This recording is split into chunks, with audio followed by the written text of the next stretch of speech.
अगर कुछ लेंस ऐसे हैं जिनका मैग्निफिकेशन पावर कम है और हम ये चाहते हैं मैग्निफिकेशन पावर कम है, मतलब वो जो लेंस है वो एक ऑब्जेक्ट की इमेज को बड़ा तो कर रहे हैं लेकिन इतना ज्यादा बड़ा नहीं कर रहे हैं। उस स्थिति में उसका मैग्निफिकेशन पावर अगर इंक्रीज करना है, लेंसेज का मैग्निफिकेशन पावर बढ़ाना है, या तो फोकल लेंथ कम करिए आप, फोकल लेंथ क्या करिए कम करिए, तो मैग्निफिकेशन पावर बढ़ जाएगा। और अगर आप ऐसा नहीं कर सकते हैं कि पावर जो फोकल लेंथ इंक्रीज नहीं कर पा रहे हैं, तो आप क्या करेंगे, दो या दो से अधिक लेंसेज का क्या करेंगे, कॉम्बिनेशन को जोड़ के रख देंगे, जिससे रिजल्टेंट मैग्निफिकेशन क्या हो जाएगा, बढ़ जाएगा। समझ में आ रहा है सभी को? रिजल्टेंट मैग्निफिकेशन बढ़ जाएगा, इसीलिए लेंस का क्या करने की जरूरत पड़ती है, हमको कॉम्बिनेशन करने की जरूरत पड़ती है। समझ में आ रहा है? जैसे एक बल्ब है, बचपन में अपन छोटे छोटे बल्ब को सीरीज फॉर्म में जोड़ते थे। एक बल्ब है जिसकी इंटेंसिटी ऑफ लाइट क्या है, थोड़ी लो है। आप ज्यादा लाइट प्रोड्यूस करना चाहते हो तो क्या करेंगे, एक से ज्यादा से जो बल्ब है उनको क्या करेंगे, सीरीज फॉर्म में जोड़ देंगे, तो ज्यादा लाइट आपको मिलने लग जाएगा। या एक बैटरी है जिसका पावर लो है, दूसरी बैटरी उसका पावर भी लो है, ज्यादा पावर वाली बैटरी बनाना है तो क्या करेंगे, आप बैटरियों को जोड़ देंगे। समझ में आ रहा है? या सेल्स को जोड़ देंगे तो बैटरी बन जाएगी। तो उसी प्रकार से लेंस का अगर मैग्निफिकेशन पावर बढ़ाना है तो या तो फोकल लेंथ को आप डिक्रीज करो, एक लेंस की फोकल लेंथ डिक्रीज करो, जैसे जैसे फोकल लेंथ डिक्रीज होती जाएगी मतलब लेंस को क्या करते जाए, मोटा करते जाए, तो फोकल लेंथ पास में आती जाएगी और मैग्निफिकेशन पावर इंक्रीज होता जाएगा। लेकिन अगर आप मान लिया जाए दो लेंस हैं या चार लेंस हैं जिनकी फोकल लेंथ ज्यादा और मैग्निफिकेशन पावर क्या है, कम है, लेकिन आप मैग्निफिकेशन पावर बढ़ाना चाहते हैं तो क्या करना पड़ेगा आपको, उन लेंसों को क्या करेंगे, कंबाइन कर देंगे, जोड़ देंगे, जिससे रिजल्टेंट मैग्निफिकेशन पावर क्या हो जाएगा, इंक्रीज हो जाएगा। समझ में आ गया सभी को? बंद कर दीजिए। Let there are three lenses having the focal length f1 f2 f3 और उनके p1 p2 p3 मान लें अपन, इन तीनों को क्या कर रहे हैं, आप कंबाइन कर रहे हैं। समझ में आ रहा है? So combination of lens की definition हो सकती है to increase the magnification of the lenses. There are two or more than two lenses are combined to each other by which the resultant magnification becomes high. This is called the combination of lenses. माना तीन lens हैं जिनके power कितने बेटे p1 p2 p3 और focal length f1 f2 f3 है, तो इनका जो कॉम्बिनेशन अपन करेंगे वो कैसा होगा वो देखिए। तो रिजल्टेंट इनको कंबाइन किया आपने, तीन लेंस से L1 L2 L3 और इनके पावर से P1 P2 P3 है, focal length F1 F2 F3 है। देन रिजल्टेंट फोकल लेंथ अगर इनकी निकालना है, तीनों की कंबाइंड फोकल लेंथ निकालना है, तो इसको अपन कहते हैं F, जिसका फॉर्मूला होता है 1/n = 1/f1 + 1/f2 + 1/f3। Since power का फॉर्मूला होता है 1/f को हटाकर पावर भी लिख सकते हैं, तो 1/f1 की जगह क्या रखेंगे, P1, 1/f2 P2 और 1/f3 P3। और 1/f क्या है, टोटल पावर ऑफ लेंस, ठीक है, total power of the combination of the lenses. ठीक है, तो यहां पर हो जाएगा, ये हो जाएगा रिजल्टेंट पावर बराबर हो जाएगा P1 और प्लस कितना हो जाएगा बेटे P2 और प्लस P3। कोई डाउट तो नहीं आता है? अच्छा, अगर कोई एक न्यूमेरिकल दे दिया, ध्यान से सुनिए, कोई न्यूमेरिकल दे दिया, दो लेंस आपको दे दिया और उनके पावर है 0.3 0.2, ठीक है, दो लेंस है जिनका पावर कितना है, पहले का 0.3 डायोप्टर और 0.2 डायोप्टर, और इन दोनों को अपन ने क्या कर दिया, कंबाइन कर दिया, और आपसे पूछा रिजल्टेंट पावर क्या होगा कॉम्बिनेशन का, बताओ, तो कौन सा फॉर्मूला इस्तेमाल करेंगे, P = P1 + P2।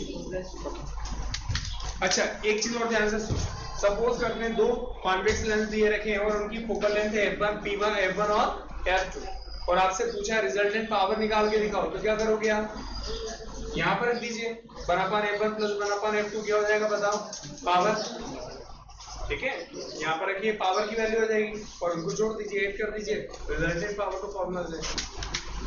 Uses of convex lens पढ़ना चाहते हैं, it is used in microscope and telescope, ठीक है, माइक्रोस्कोप क्या होता है, जो नियर ऑब्जेक्ट हो कोई और बहुत ज्यादा स्मॉल हो, उसको लार्ज फॉर्म में देखना है तो किस डिवाइस का यूज करेंगे, माइक्रो मतलब छोटा ऑब्जेक्ट हो लेकिन इतना छोटा है कि उसको आप देख नहीं सकते, जैसे आप बैक्टीरिया की बात करें, वायरस की बात करें, ठीक है, तो ये छोटे छोटे ऑब्जेक्ट्स हैं, ऑर्गेनिजम्स हैं जिनको आप नेकेड आई से नहीं देख सकते हैं। उस स्थिति में पास में तो है लेकिन साइज बहुत छोटा होने की वजह से, क्योंकि वो दिखाई नहीं दे रहे हैं, उसकी स्टडी करना इम्पॉसिबल है, तो हम क्या करेंगे, उनको मैग्नीफाई फॉर्म में देखेंगे और उनकी स्टडी करेंगे। ऐसे डिवाइस को जो स्मॉल ऑब्जेक्ट को जो नियर तो है लेकिन स्मॉल ऑब्जेक्ट होने की वजह से हम उसको क्लियर देख नहीं पा रहे हैं, उसको मैग्नीफाई में देखने के लिए जिस डिवाइस का यूज करते हैं उसको क्या कहते हो आप? एक ऑब्जेक्ट ऐसा है, जैसे अपन मून की बात करें तो मून की बात करें, सन की बात करें, साइज में बहुत ज्यादा बड़े हैं, लेकिन प्लेनेट की बात करें, सैटेलाइट की, स्टार की बात करें, या अर्थ के ऊपर कोई जो दूसरे दूर ऑब्जेक्ट हैं, साइज में बहुत बड़े हैं, सपोज करते हैं हिल स्टेशन पर खड़े हुए हैं, सामने कोई रिवर है और उसको आप बहुत दूर होने की वजह से देख नहीं पा रहे हो और आप देखना चाहते हो। अर्थ के ऊपर कोई दूर स्थित ऑब्जेक्ट है या स्पेस में कोई दूर स्थित ऑब्जेक्ट है और साइज में चूंकि बहुत बड़े हैं लेकिन आप उनको देख नहीं पा रहे हो, तब उस स्थिति में दूर ऑब्जेक्ट को देखने के लिए, क्लियर देखने के लिए, मैग्नीफाई फॉर्म में देखने के लिए जिस डिवाइस का यूज करते हैं उसको क्या कहते हैं? टेलीस्कोप। समझ में आ रहा है सभी को? टेलीस्कोप। ऐसे टेलीस्कोप कितने टाइप के हो गए बताएं? दो टाइप के हो गए। एक तो होता है टेरेस्ट्रियल टेलीस्कोप और दूसरा क्या होता है? Astronomical telescope.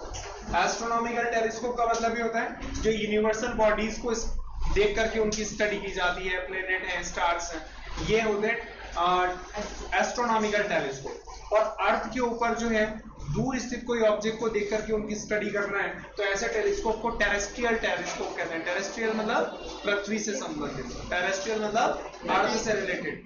तो टेलीस्कोप कितने टाइप के हो गए? कौन कौन से? एक तो टेरेस्ट्रियल टेलीस्कोप और एस्ट्रोनॉमिकल टेलीस्कोप, ठीक है। इनमें लेंस का यूज किया जाता है, इसमें भी लेंस का यूज किया जाता है। अब माइक्रोस्कोप भी दो प्रकार के होते हैं, एक सिंपल माइक्रोस्कोप होता है और दूसरा क्या होता है? कंपाउंड माइक्रोस्कोप होता है। बड़ी क्लास में जाएंगे तो स्टडी करने को मिलेगा। एक ही लेंस के द्वारा जो माइक्रोस्कोप बना होता है उसको कौन सा इसको माइक्रोस्कोप कहते हैं? सिंपल माइक्रोस्कोप, जिसमें एक लेंस होता है। अब वो एक लेंस कैसा होता है? एक सर्कुलर फ्रेम रहती है, इसमें कॉन्वेक्स लेंस फिट रहता है और यहाँ पर क्या लगा रहता है? हैंडल। तो ये एक convex lens having the small focal length is fitted in the circular handled frame, मतलब हैंडल्ड सर्कुलर फ्रेम में कॉन्वेक्स लेंस फिट होता है, इसको सिंपल माइक्रोस्कोप कहते हो आप। लेकिन इसका मैग्निफिकेशन पावर क्या होता है? काफी कम होता है, बहुत ज्यादा कम होता है। छोटे से ऑब्जेक्ट को जो है देख सकते हैं लेकिन थोड़ा बहुत बड़ा करके देख सकते हैं। लेकिन मैग्निफिकेशन पावर बहुत ज्यादा बढ़ाना है तो क्या करना पड़ेगा बताइए आप? कंपाउंड माइक्रोस्कोप का इस्तेमाल करना पड़ेगा जिसमें एक से ज्यादा लेंस का यूज किया जाता है। तो कॉन्वेक्स लेंस का यूज जो है माइक्रोस्कोप और टेलीस्कोप में किया जाता है। तो डिफेक्ट्स ऑफ ह्यूमन आई को करेक्ट करने के लिए भी लेंस का यूज किया जाता है।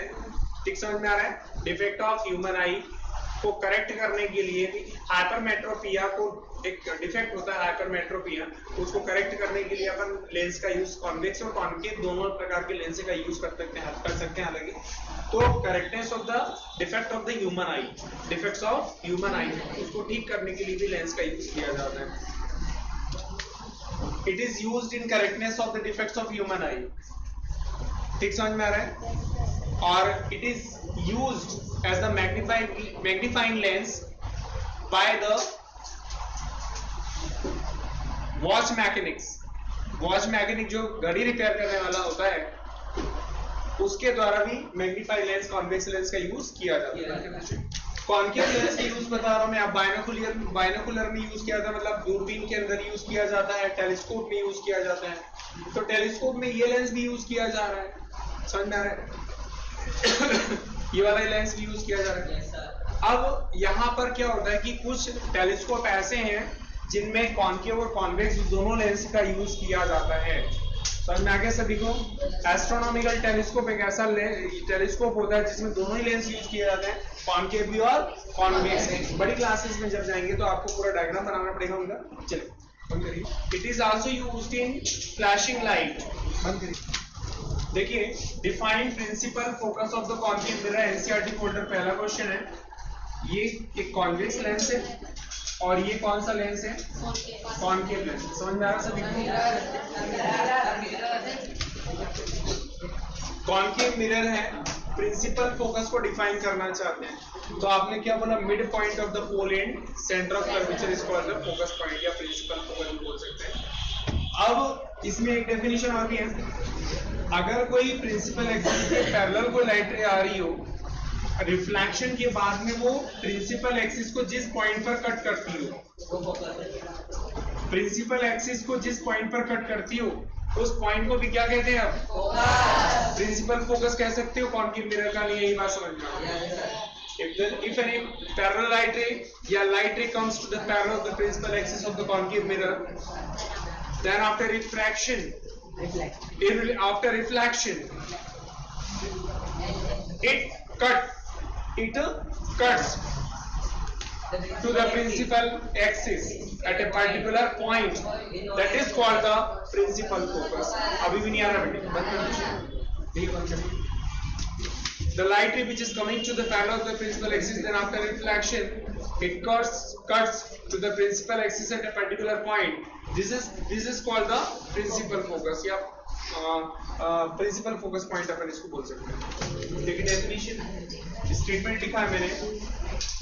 If a light ray comes to the parallel of the principal axis, then after reflection, ठीक है, then after reflection, मैं यहाँ लिख दूँगा after reflection, it cuts to the principal axis at a particular point. This is called the principal focus point of the concave mirror. Second question है, the radius of the curvature of the spherical mirror is 20 cm. What is its focal length? उसकी focal length कितनी है? Radius of curvature 20 cm दे रखी है. समझ में आ रहा सभी को?